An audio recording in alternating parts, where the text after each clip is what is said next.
ઘટના બની છે? જે આપણા ફરિયાદી છે એક સારા ભણેલા નાગરિક છે અને નોકરી કરે છે અને એની ફેસબુક પર કોઈની સાથે ફ્રેન્ડશિપ થઈ. સામેવાળા એને પોતાની ઓળખ શીલા શેટ્ટી કરી એને બતાવી અને એમ કીધું કે હું મુંબઈથી વાત કરું છું અને મારું એક્સપોર્ટ ઇમ્પોર્ટનું બિઝનેસ છે. પછી એ લોકો ચેટ કરી લાગ્યા કંઈક અને કોન્વર્ઝેશનમાં વાત થયું કે સામેવાળાએ કીધું કે હું જાતે ગોલ્ડ માઇનિંગમાં ઇન્વેસ્ટ કરું છું અને સારો નફો મળે છે 0.5% દરરોજનું મને મળે છે. તો સામે આપણા જે ફરિયાદી છે એમને પછી લાલચ આવી ગયું અને એમને 4-5 મહિનામાં ટોટલ કુલ મળીને 20 લાખ જેટલા ઇન્વેસ્ટમેન્ટ પણ કરી નાખ્યું. 26 લાખ. પછી 26 લાખ ઇન્વેસ્ટમેન્ટ કર્યા પછી એમને એમ કીધું કે મારે થોડુંક વિડ્રો કરવાનું છે. તો એ લોકોએ 1.25 લાખ જેટલા તો વિડ્રો કરવા દીધા. પછી કીધું કે તમારે હવે ટેક્સ ભરવું પડશે. પછી એમને કીધું કે મારી પાસે અત્યારે પૈસો નથી તો હું ટેક્સ કેવી રીતે ભરું? તો શીલા શેટ્ટી એમ કીધું કે ચલો આપણે પાર્ટનરશિપમાં ભરીએ, તમે 50% ભરી દો, હું 50% ભરી દઉં. પછી ફરિયાદી પાસેથી એ લોકોએ 21 લાખ જેટલા રૂપિયા ટેક્સમાં ભરાવી દીધા. પછી ફરિયાદીએ કીધું કે હવે મને વિડ્રો કરવા દો, મારી મા બીમાર થઈ ગઈ છે. તો પછી એ લોકોએ કીધું નહીં, હવે તમારે માર્જિન મની પણ પે કરવું પડશે તો ત્યારે વિડ્રો થશે. અને એમ કરીને એમની પાસેથી હજી 20 લાખ રૂપિયા, મને ટોટલ 69,96,000 રૂપીસનું એમની પાસેથી ઇન્વેસ્ટમેન્ટના નામે પૈસા લઈ લીધું અને કોઈ પણ જાતનું પૈસા વિડ્રો નથી કરવા દીધા. પછી દિવાળી સુધી એમને ખબર પડી કે મારી સાથે ફ્રોડ થઈ ગઈ અને પછી અહીંયા આવ્યા હતા અને આપણે FIR લીધી છે. પછી આ ગુનાની તપાસ કરતાં અમે લોકોને ખબર પડી કે થોડું ઘણું પૈસો જે સેકન્ડ લેયરમાં આવે છે એ દિલ્હીના એક ખાતામાં ગયું છે.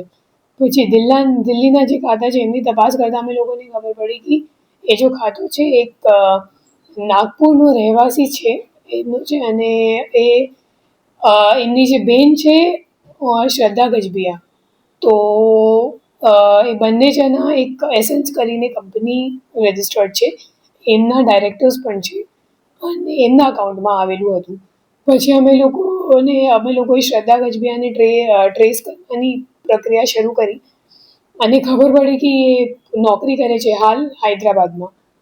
પછી અમે લોકો શ્રદ્ધા ગજબિયાને લઈને આવ્યા અને અમે લોકોને ખબર પડી કે બેઝિકલી શ્રદ્ધા ગજબિયા એક ચાઇનીઝ ટ્રાન્સલેટર તરીકે કામ કરે છે અને એમને મેન્ડરિન આવે છે અને અગાઉ પણ ચાઇનીઝ કંપનીમાં પણ કામ કરેલી જ છે ઓલરેડી, મતલબ ઘણા બધા કંપનીઓમાં. જેમાંથી એક ઓપ્પો છે જે પ્રખ્યાત કંપની છે, ઓપ્પો મોબાઈલની જે કંપની છે. પછી એમને Naukri.com મારફતે ખબર પડે કે કેમ્બોડિયામાં એક મેક્રો સોલ્યુશન્સ પ્રાઇવેટ લિમિટેડ કરીને એક કંપની છે એમાં એક ચાઇનીઝ ટ્રાન્સલેટરની જરૂરિયાત છે.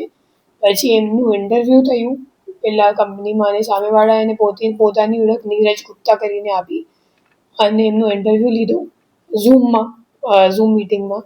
અને મિટિંગ લઈને પછી એમને જોબ ઓફર અને એમ્પ્લોયમેન્ટ કોન્ટ્રાક્ટ બધું એમને ત્યાં ગયા એના પહેલાં જ આપી દીધું અહીંયા ઇન્ડિયામાં જ.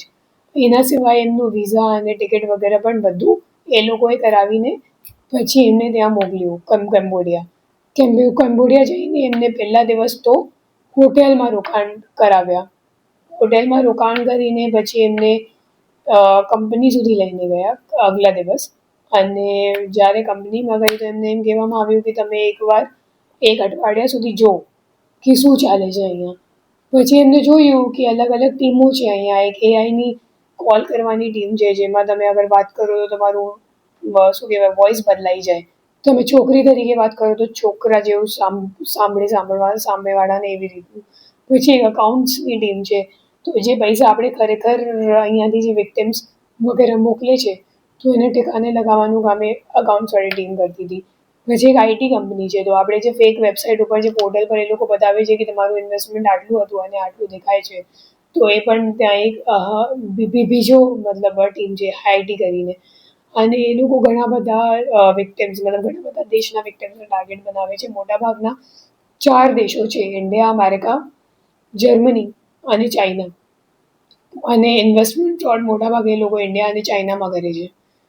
ઓર બીજા બધા અને બીજા ફ્રોડ્સમાં તમે મેટ્રિમોનિયલ ફ્રોડ પણ ત્યાંથી થાય છે કે શાદી.com વગેરેમાં તમે સામેવાળાને પોતાની ઓળખ આપો કે મતલબ સામેવાળી છોકરી છે તો તમે છોકરા તરીકે વાત કરો જરૂરી નથી, મતલબ એમ જરૂરી નથી કે તમે પોતે છોકરી જ છો. એ લોકો એવા યુઝ કરે છે, આર્ટિફિશિયલી ઇન્ટેલિજન્સ યુઝ કરીને વોઇસ પણ ચેન્જ કરી નાખે છે.